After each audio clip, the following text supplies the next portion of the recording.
Hey, hey, welcome back to Drive Check, a Cardfight Vanguard podcast YouTube channel, and we're back with week 2 of the Zorga deck study. This actually is going to be a quick. The format is I'm gonna show you what I played the previous week real quick, and then we'll immediately cut to what I am playing currently. This is happening after my latest locals event that I went to on Monday, which is at Monster Games in Highland Heights, Kentucky. I ended up going 4-0 with it. And so there is a caveat. I didn't play against any Bruce, Bastion, or Nirvana. I played against Magnolia, PBD, Overlord, and then Orphist. So, and they were all like very grindy, long ass games. A lot of energy expended. They were all win 2 and lose 1 in a round, but I ended up coming out victorious on all of them. And so the deck has changed actually quite a bit from this. It actually I changed it going into the tournament. So this is what is this what I was currently thinking of? So yes, all right. So this is what we ran last week, and I'm using the drivecheck.net official deck builder app that our buddy GC Grain put together. And I just literally put it in, and then I have a button I can hit to export to or download to Tabletop Simulator, but it basically just creates a PNG file of what we need, and then I can also copy it. So there's a text version I could do as well. Excuse me. So this is the Zorga list. The only thing I changed was sleeve tugging bell, and I guess I could talk about it right now. So that's what I was running for. That's what I was going to. But right before the tournament started on Monday, I decided to change my deck to. Wait, oops, which one?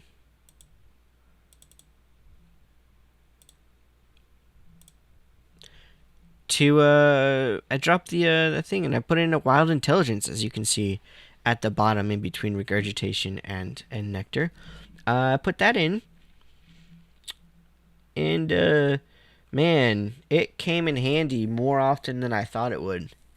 To be 100% honest with you, it was way more effective than it wasn't. And so basically, I'll just kind of run through the tournament report.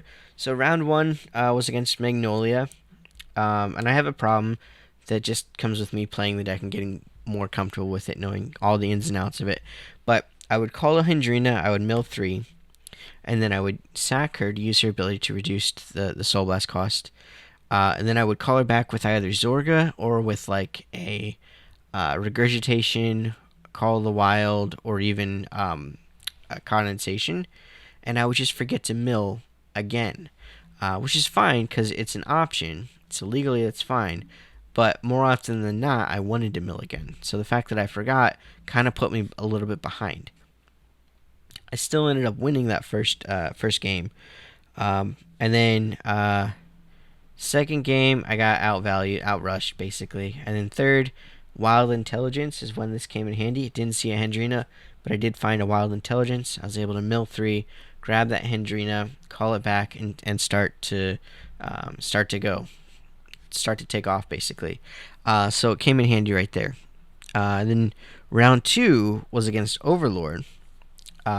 So I lost round 1. It was pretty close, but I couldn't recover from his first grade 3 turn over trigger check. So his Overlord got to swing 3 times actually, because he attacks once, and then he restands with the over trigger, attacks again, and then uses Overlord's ability to restand again. So he got three attacks in, and I just couldn't come back from that. And then actually game 2, I wasn't able to Alchemagic until the turn that I actually won. So I was able to outgrind and and match his pace basically until I was able to actually get an order to my hand. Like I had almost all of my orders were in my drop zone, and it was just a matter of time before I drew one. But like my drop zone was very thick, um, and so that game I realized how great of a card Shark is and how underrated Shield Fisher is.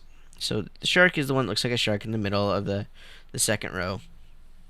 And then directly to the right of it is Shield Fisher Dragon. That's the 18k base that can't attack unless you normal call something, or unless you call something not from the hand. So that can mean like call it from the drop zone, call it from prison, call it from damage, or whatever be the case. Now it can attack.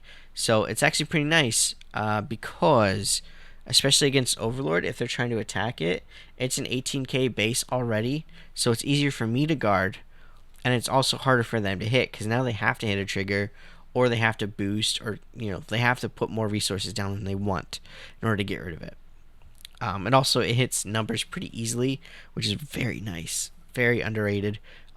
Shark and Nectar of Sensationalism, or whatever it's called, very potent combination that came in handy almost every game, and it put in work. They would get rid of cards. The funniest thing to me was I was playing against someone. They had to throw down an over trigger and an additional like critical trigger in order to guard the shark because they just didn't have enough guard in their hand. So that was very, very nice. And then Wild Intelligence was more helpful whenever I couldn't see Hendrina. There was even a game where I had to use Nectar when I didn't have a rear guard in order to Alchemagic to call something to make a field. It was really weird, but the fact that Nectar doesn't have a cost is very nice. Very nice. Game 3 against Overlord. So I got carried away. Game 3 against Overlord went into time. So we went through our 3 turns, and then it was first change damage and like sudden death. So we didn't have any damage.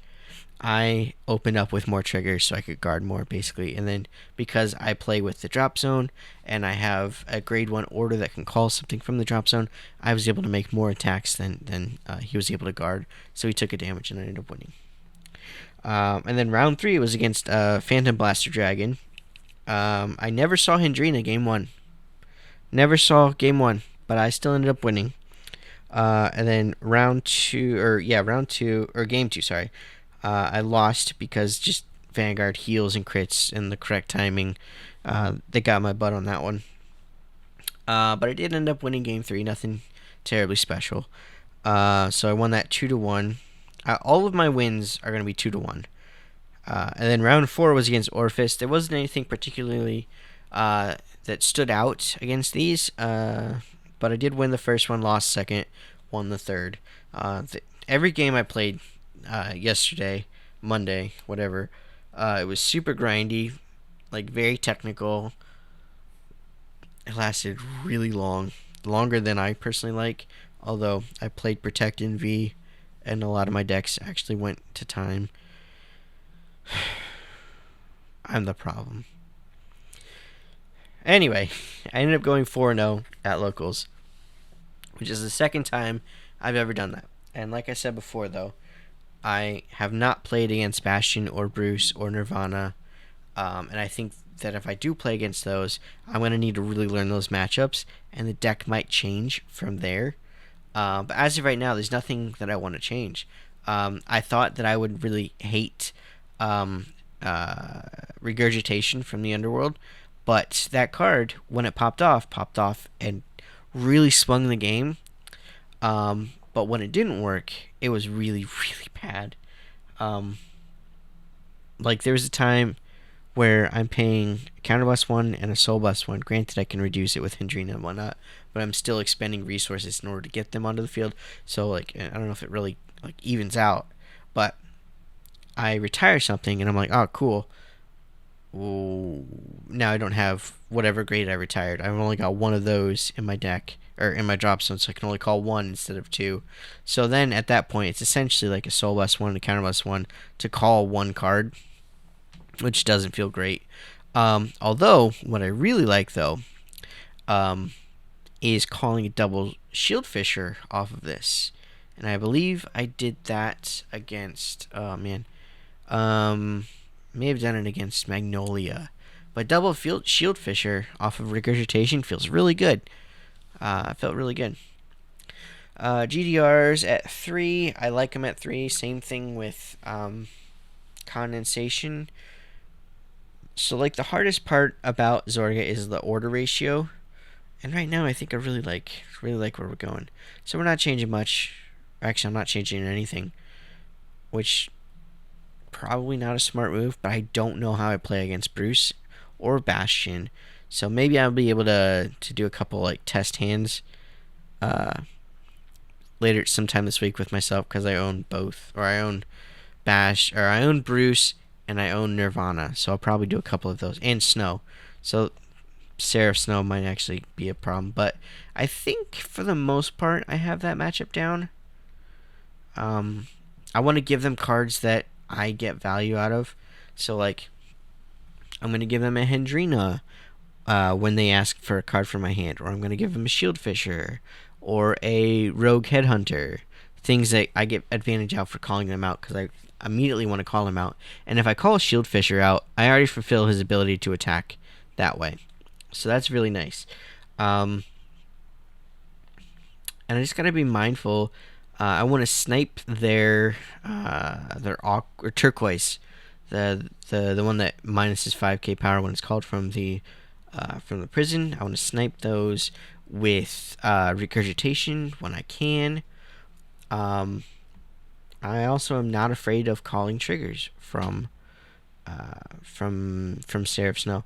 As long as I know what cards they're going to use to guard, I think I have a pretty good idea of that matchup, and I'm not as worried about it. I'm not saying like it's favorable by any means. I'm not. I just have a better idea of how to play around some stuff. But I don't have that for Bruce, Nirvana, or Bastion, which I think is really what's going to set the deck apart. But that being said, I'm very happy with what happened. Very proud of myself for going undefeated in locals for the second time ever. Hopefully I can do that next week as well. We'll see. We'll see. So, without further ado, I'm gonna head out. I hope that y'all can give me feedback in the comments. I read everything. Give me a like if you like the concept of a weekly update as I'm learning the deck. It encourages me to continue to learn and evolve as a player and builder in a more competitive entity, if you will. But without further ado, all the social stuff is going to be in the description. I don't really want to rattle it off, considering it's 12:09 a.m. here, and I kind of want to go to bed. So I'm heading out. Listen to Drive Check, listen to Perfect Card Podcast. This goes in tandem. Should be out the day before the Perfect Card Podcast comes out, I believe. If I can make that happen, that'll be the thing. Also, if future Cole, YouTube doesn't have to listen to this, but future Cole, if during playtesting, like during the week on Friday or whatever, I find that I want to make a change, I'm just gonna include an insert here, and we'll just take over. Yeah, that's it. All right, bye. See you in the next video.